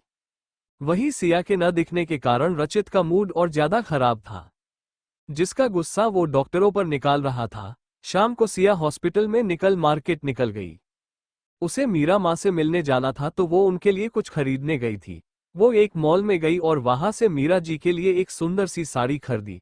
तभी उसे सरस्वती जी का भी ख्याल आया, तो उसने उनके लिए भी एक ले ली। उसके बाद उसने रानी के लिए एक खूबसूरत सा पेंडेंट खरीदा। तभी उसकी नज़र वहां रखे एक पायल पर गई। वो उसे देख अटेंडेंट से बोली, आप वो दिखाएंगे प्लीज। उसकी बात पर वो उसे पायल दिखता है, तो उसे देख सिया के फेस पर एक खूबसूरत सी स्माइल आ गई। वो उस पायल को देख ही रही थी, तभी उसकी नज़र उसके प्राइस पर गई, जिसे देख उसका फेस उतर गया।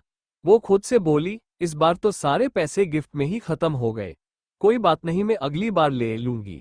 ये सोच वो इस पायल को छोड़ पेंडेंट ले वहां से चली गई। वही उसके जाने के बाद कोई आकर उस दुकान से वो पायल खरीद ले गया। थोड़ी देर में अंधेरा होने लगा था।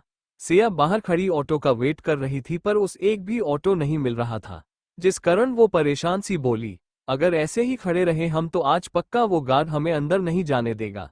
ऐसा करते हैं, हम पैदल ही चलते हैं। ये सोच वो पैदल ही निकल गई। वो जा ही रहे थी, तभी दो तीन बाइक वाले आकर उसके चारों तरफ घूमने लगे। उन्हें ऐसे देख सिया डरते हुए बोली, कौन है आप सब, प्लीज हमें जाने दीजिए। उसकी बात सुन एक बाइक वाला नीचे उतर उसकी तरफ बढ़ते हुए बोला, अरे ऐसे कैसे जाने मन, अगर तुम गई तो हमें ये खूबसूरत माल दोबारा कैसे मिलेगा, क्यों है ना दोस्तों? उस लड़के की बात सुन उसके सभी दोस्त हंसने लगे। वही उनकी हंसी देख सिया को पास्ट याद आने लगा। एक लड़का उसकी तरफ बढ़ रहा था और सिया उसके सामने हाथ जोड़ उसे छोड़ने की विनती कर रही थी, पर वो लड़का बिना उसकी बात सुने सिया का दुपट्टा उतार कर फेंक देता है और उसकी तरफ झुकने लगता है। ये सब याद आते ही उसका पूरा शरीर डर से कांपने लगा। उसके आंखों के सामने वही सब घूम रहा था। वो चिल्लाते हुए बोली, नहीं मेरे पास मत आना, मुझे मत छुओ। पर वो लोग उसकी तरफ बढ़ रहे थे। वो जैसे ही सिया का दुपट्टा उसके गले से निकलते वैसे ही कोई उसका हाथ पकड़ लेता है। वो गुंडे जब अपने सामने खड़े इंसान को देखते हैं तो वहां से भाग गए। वही उस लड़के का ध्यान कांपती हुई सिया पर गया, तो वो उसके पास आ बोला, मिस आप ठीक है? पर सिया को तो जैसे कुछ सुनाई ही नहीं दे रहा था। वो अभी भी वैसे ही खड़ी कांप रही थी और खुद में बड़बड़ कर बोल रही थी, नहीं पास मत आना मेरे। वो लड़का जैसे ही सिया के कंधे पर हाथ रखने को हुआ, सिया वही बेहोश हो गिर गई, जिसे देख वो लड़का घबरा गया। वो सिया को अपनी बाहों में ले उसके चेहरे को थपथपा बोला, मिस आप ठीक है? पर सिया कुछ नहीं बोली। तो वो लड़का अपने बैग में से पानी निकाल उसके फेस पर डालता है, पर उसका कोई भी रेस्पॉन्स ना आने के कारण वो उसे ले अपने गाड़ी में बैठ वहां से निकल गया।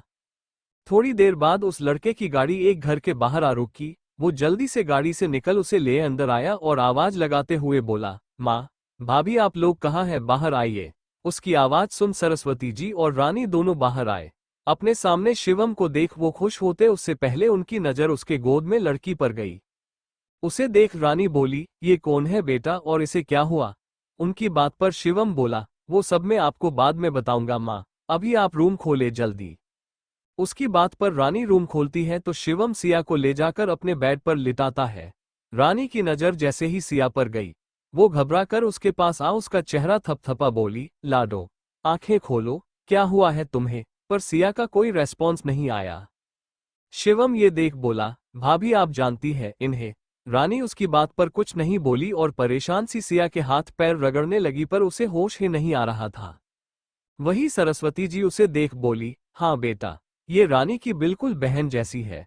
वैसे ये तुम्हें कहाँ मिली और ये ऐसी हालत कैसे हो गई इसकी? उनके बोलने पर वो बोला, माँ पहले मैं इन्हें देख लूं, उसके बाद आपको बताता हूँ। ये बोल वो सिया को चेक करने लगा। थोड़ी देर बाद वो उसे चेक कर एक इंजेक्शन लगा दिया। तो रानी उसे देख बोली, क्या हुआ शिवू, ये ठीक तो है ना? अचानक बेहोश, घबराने की कोई बात तो नहीं है ना? उन्हें ऐसे परेशान देख शिवम उनके पैर के पास बैठ उनके हाथ को पकड़ बोला, भाभी आप परेशान मत हो, ये पैनिक करने के कारण बेहोश है। ये बोल उन्हें वो सारी बात बता देता है कि आज क्या हुआ था। वही उसकी सारी बात सुनने के बाद सरस्वती ही बोली, शुक्र है महादेव का को उन्होंने हमारी बच्ची को बचा लिया। पता नहीं अगर तू नहीं पहुंचता तो क्या ही होता आज। वैसे तो अचानक यहाँ सेमिनार खत्म हो गए। उनकी बात सुन शिवम उनके गोद में अपना सर रख बोला, हाँ माँ खत्म हो गया, इसलिए तो भागकर आपके पास आया हूँ। मैंने आपके हाथ के बने खाने को बहुत मिस किया है, प्लीज अपने हाथ का बना खिला दो आज।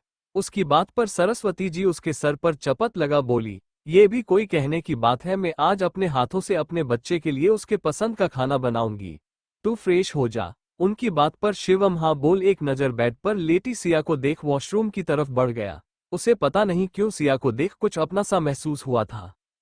वही रचित को इस बारे में कोई खबर नहीं थी। वो अभी भी गुस्से में अपने ऑफिस में बैठा काम कर रहा था। आज उसका दिन सुबह से ही खराब था। पहले वो सब, उसके बाद उसने सुबह से एक बार भी सिया को नहीं देखा था, जिस कारण उसका मन बेचैन था। वो खुद ही नहीं समझ पा रहा था कि क्यों उसका दिल इतने हद तक सिर्फ सिया को देखने के लिए तड़प रहा है। शिवम के जाने के बाद सरस्वती जी रानी से बोली, बेटा तू यहीं रह इसके पास, देख तो कैसे मुरझा गई है। परसों आई थी तो कितना खिला हुआ चेहरा था इसका। मैं इसके लिए कुछ हेल्थी बना देती हूँ। पता नहीं किसकी नजर लग गई मेरी बच्ची को। ये बोल वो बाहर की तरफ चली गई। वही उनके जाने के बाद रानी सिया के सर पर हाथ फेर बोली, क्या हुआ है आपको लाडो? आप कैसे ऐसे बेहोश हो गई? प्लीज जल्दी से आप उठ जाए। हमें आप ऐसे बिल्कुल भी अच्छी नहीं लग रही है। इतनी मुश्किल से तो हमें एक प्यारी बहन और दोस्त मिली थी। अगर आपको भी कुछ हो गया तो हमारा क्या होगा? प्लीज उठ जाइए। इतने बोलते हुए उसके सिया के हाथों को कस के पकड़ लिया। थोड़ी देर बाद सिया की पलकें हिलती है। उसे होश में आता देख रानी खुश हो गई।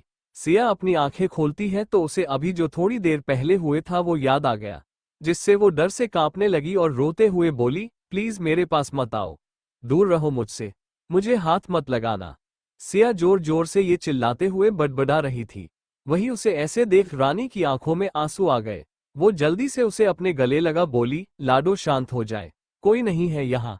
पर सिया उससे संभाल ही नहीं रही थी। इधर बाथरूम में शिवम जैसे ही सिया के चिल्लाने की आवाज सुनता है जो जल्दी से अपने कपड़े पहन बाहर आया। बाहर सिया को इतना पैनिक करता देख उससे रहा नहीं गया। वो भागकर उसके पास आया और उसे अपने गले लगा शांत करवा बोला, शह गुड़िया शांत हो जाओ, देखो कोई नहीं है यहाँ पर, शांत हो जाओ, कुछ नहीं हुआ है, सब ठीक है। उसके स्पर्श में पता नहीं क्या था कि सिया शांत होने लगी। वो जैसे ही शिवम को देखती है उसे कस के पकड़ बोली, शिवू भैया आप मुझे छोड़कर अब नहीं जाओगे ना? प्लीज मुझे छोड़कर मत जाना, मैं बिल्कुल अकेले हो गई हूँ, मुझे आपके साथ रहना है प्लीज। आपको पता है भैया ने मुझे घर से निकाल दिया। भाभी कहती है कि बदचलन हूँ। आप मुझे छोड़कर क्यों चले गए थे? आपको पता भी है मैं कितनी अकेली हो गई थी। मैं आपसे बहुत प्यार करती हूँ भाई, प्लीज मत जाओ मुझे छोड़कर। अगर इस बार आप गए तो आपकी बहन आपके बगैर मर जाएगी भाई। उसकी बात सुन शिवम और रानी दोनों की आंखों में पानी आ गई। शिवम जल्दी से खुद को संभाल बोला, तो मेरी गुड़िया है, मेरी छोटी सी सियो। उसकी बात पर सिया अपना सर हाँ में हिला दी तो शिवम मुस्कुराते हुए प्यार से उसका मथा चूम लेता है। ठीक उसी वक्त जो रचित घर आया था, वो शिवम का रूम खुला देख वहां आता है, पर उन्हें ऐसे देख वो वहीं से वापस लौट जाता है। उसे पिछला कुछ याद आता है। Flashback, London. शिवम बालकनी में खड़ा अपने हाथ में लिए लॉकेट को देख रहा था। तभी रचित आकर उसके कंधे पर हाथ रख बोला, क्या है इसमें ऐसा खास जो तू इसे इतनी शिद्दत से देख रहा है? कहीं तेरी गर्लफ्रेंड की फोटो तो नहीं है ना? उसकी बात पर शिवम बोला, इसके सामने मेरी गर्लफ्रेंड मेरे लिए कुछ नहीं है, ये सबसे बढ़कर है मेरे लिए। बहुत जान से चाहता हूँ इसे मैं, पर अभी मजबूर हूँ इसलिए उस तक नहीं जा सकता। तू देखना जिस दिन मैं उससे मिलूंगा न उस दिन के बाद कभी उसे अपनी नजरों से दूर नहीं करूंगा। अपनी गुड़िया को जान बसती है मेरी उसमें, उसकी एक खरोच नहीं बर्दाश्त होता है मुझसे। Flashback and. ये सब सोच पता नहीं क्यों रचित के दिल में एक हुक सी उठी। उसे ऐसा लगा जैसे किसी ने उसके दिल के 1000 टुकड़े किए हैं। वो खुद से बोला, तो मिस सिया है शिव की गुड़िया, जिसे वो अपनी जान से ज्यादा चाहता है। पर मुझे क्यों ये जान बुरा लग रहा है? मुझे तो खुश होना चाहिए कि मेरा यार जिसे ढूंढ रहा था वो उसे मिल गई। फिर मुझे कुछ अच्छा क्यों नहीं लग रहा है? ऐसा लग रहा है जैसे कोई मुझसे मेरी सांसें छीन लेगा। हे महादेव, क्या हो रहा है मुझे? वो ये सब सोच ही रहा था तभी एक सर्वेंट उसके लिए काफी रख चला गया। रचित भी अपना ध्यान इन सब से हटाने के लिए वॉशरूम में जाकर शॉवर के नीचे खड़ा हो गया। पर आज ये गर्म पानी उसे सुकून देने की जगह दर्द दे रही थी। उसके दिल और दिमाग के बीच जंग चल रही थी। दिल एक तरफ कह रहा था कि कोई अपना तुझसे दूर जा रहा है, वही दिमाग कहता था कि तुझे क्या ही मतलब होना चाहिए उससे, तू थोड़ी ही उसे पसंद करता है। यही सब सोचते हुए वो थोड़ी देर में फ्रेश हो बाहर आ गया। उसे कुछ अच्छा नहीं लग रहा था, इसलिए को बालकनी में जाकर आंख बंद कर खड़ा हो ठंडी हवा को महसूस करने लगा। थोड़ी देर बाद जब उसने अपनी आंखें खोली तो उसकी आंखें लाल हो गई थी। ये ठंड की वजह से था या कोई और वजह ही, ये तो आगे ही पता चलेगा। इधर नीचे रूम में सरस्वती जी सिया का खाना लेकर आए तो शिवम प्लेट ले सिया की तरफ एक कोर बड़ा बोला, गुड़िया मुंह खोल, आज मैं तुझे अपने हाथों से खिलाना चाहता हूँ। कितने दिन बाद तू मेरे पास है? उसे देख सिया अपना मुंह खोल देती है। एक कोर खाने के बाद सिया प्लेट से एक कोर ले उसकी तरफ बढ़ देती है तो शिवम भी प्यार से खा लेता है। दोनों खाना खाते हैं तो रानी उन्हें देख बोली, तुम दोनों बातें करो, मैं आर्यन को देख लेती हूँ। ये बोल वो जैसे ही जाने को हुई सिया ने उनका हाथ पकड़ लिया। उसे अपना हाथ पकड़ा देख रानी बोली, लाडो मैं बस अभी आए, तुम अपने भाई से बात करो। इतना बोल वो अपनी पलके झपका वहां से चली गई। वी उसके जाने के बाद सिया ने अपना सर उसकी गोद में रख दिया तो शिवम उसके बालों में अपने हाथ चला बोला, गुड़िया तूने मुझे पहचाना कैसे? मैं तो तुझे पहले पहचान ही नहीं पाया था, पर तू मुझे कैसे पहचान गई? जहां तक मुझे याद है कि जब चाचा जी ने मुझे घर से निकाला था तब तू सिर्फ 8 साल की थी। फिर उसकी बात सुन सिया उसकी तरफ देखती है, फिर बोलना शुरू की, भाई आपको पता है, आपके जाने के बाद चाची मुझे मम्मा के जैसे प्यार करती थी। मुझे भी नहीं पता था कि वो मेरी मम्मा नहीं है। सब कुछ बहुत अच्छा था, पर फिर एक दिन बाबा के मारने से मम्मा की डेथ हो गई। मैं तो पूरी तरफ से उसके बाद टूट गई थी। मुझे तो आप भी याद नहीं थे। तभी भाभी का व्यवहार मेरे प्रति बदल गया। वो रोज मुझसे काम करवाती थी, मैं बिना उन्हें कुछ बोले सब कुछ करती थी। पर एक दिन बाबा की तबीयत अचानक खराब हो गई। तब बाबा ने मुझे अपने पास बुला आपके और मेरे बारे में बताया कि मैं उनकी नहीं उनके बड़े भाई की बेटी हूँ, और उन्होंने पैसे की लालच में आपको घर से कैसे निकाल दिया था, और उन्होंने हमारे बाबा को भी मरवा दिया। ये सब सच जान मुझे उनसे नफरत हो गई थी, पर उन्होंने बोला कि अब वो इस दुनिया से जा रहे हैं इसलिए मैं उनसे नफरत न करूं। इसके बदले वो मुझे आपके बारे में बताएंगे तो मैं मान गई। कुछ दिन बाद वो मुझे आपकी थोड़ी पुरानी फोटो दे बोले कि ये आपके कॉलेज की तस्वीर है, इससे तुम अपने भाई को ढूंढ सकती हो। उन्होंने ये भी बताया कि आप शिमला में थे आखिरी बार, फिर उनका डेथ हो गया। उसके बाद संजय भाई ने भाभी के बहकावे में आकर मुझे घर से निकाल दिया। तो मैं आपको ढूंढने का सोच यहाँ शिमला मीरा माँ के पास आ गई। उसने कुछ बातें उससे छिपा ली। पता है भाई, आपको मीरा माँ और रेहान भाई बहुत अच्छे हैं। उन्होंने मेरी बहुत मदद की। फिर मुझे यहाँ सर के हॉस्पिटल में जॉब लग गया तो मैं यहाँ आ गई। फिर शाम में वो गुंडे, ये सब याद आते ही फिर से उसका बदन कांपने लगा तो शिवम उसे अपने गले लगा शांत करवा बोला, बस बच्चे शांत हो जा, मैं हूं ना, अब तुझे परेशान होने की कोई जरूरत नहीं है, मैं सब संभाल लूंगा। इतने सालों बाद अपने भाई को मिल सुकून से सिया थोड़ी ही देर में उसकी गोद में सर रखे सो गई। उसे सोता देख शिवम उसे अच्छे से सुला कंबल उड़ाकर हीटर ऑन करता है और बाहर आकर सरस्वती जी के गले लग भावुक हो बोला, माँ मुझे मेरी गुड़िया मिल गई। आपको पता है न मैं उससे मिलने के लिए कितना बेचैन था, फाइनली वो मेरी आंखों के सामने है। आपको पता है माँ, जब वो छोटी थी ना तो ऐसे ही डर कर मेरे गले लगा करती थी और वो आज भी नहीं बदली है। पता नहीं संजय भैया ने क्या किया है उसके साथ कि वो ऐसी डरी सहमी हो गई है। कितनी चुलबुली थी वो, और अब तो छोटी सी बात पर पैनिक होने लगती है। मुझे पता करना पड़ेगा कि आखिर बात क्या है। ये सब बोलते वक्त उसकी आंखों में गुस्सा था। वी उसे ऐसे देख सरस्वती जी उसका हाथ पकड़ उसे बैठा बोली, वो सब तो ठीक है पर अभी कुछ खा ले। तेरी माँ ने प्यार से तेरे लिए बनाया है, या अपनी बहन के मिलने की खुशी में अपनी माँ को भूल गया। शिवम उनकी बात सुन मुस्कुरा कर बोला, कैसी बात कर रही है आप माँ, एक बेटा क्या अपनी माँ को भूल सकता है। फिर भावुक हो, आपका स्थान तो मेरी नज़र में मेरी जन्म देने वाली माँ से भी ऊपर है। हमारी माँ तो गुड़िया को जन्म देने के साथ ही हमें छोड़कर चली गई। उन्होंने एक बार भी हमारे बारे में नहीं सोचा। वही आपने तो तुझे अपनी ममता की छाव में बड़ा किया है। आपका बेटा आपका ये कर्ज जिंदगी भर नहीं चुका सकता है। उसकी बातें सुन सरस्वती जी प्यार से उसका माथा चूम बोली, अगर दोबारा ऐसी बात की ना तो तुझे कान पकड़वा कर उल्टा दौड़ा कर मारूंगी, समझा। सॉरी माँ, शिवम अपने कान पकड़ बोला तो वो उसे अपने हाथ से खिलाने लगी। थोड़ी देर बाद वो खाना खा लिया, फिर सरस्वती जी से बोला, माँ रचित आ गया क्या? मैं उससे मिलकर आता हूँ। ये बोल वो रचित के रूम की तरफ बढ़ गया। वहीं उसे जाता देख सरस्वती जी मुस्कुरा दी। रानी उसे जाता देख बोली, मम्मा देख रही है आप, आज इतने सालों में पहली बार इसके चेहरे पर सुकून देखा है।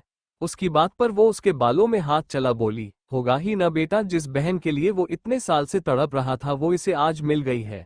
और तुम्हें पता है मुझे ये जान और खुशी हो रही है कि सिया शिवू की बहन है। अब तो बस जल्द से जल्द उसे अपनी रचित की बहू के रूप में देखने की इच्छा है।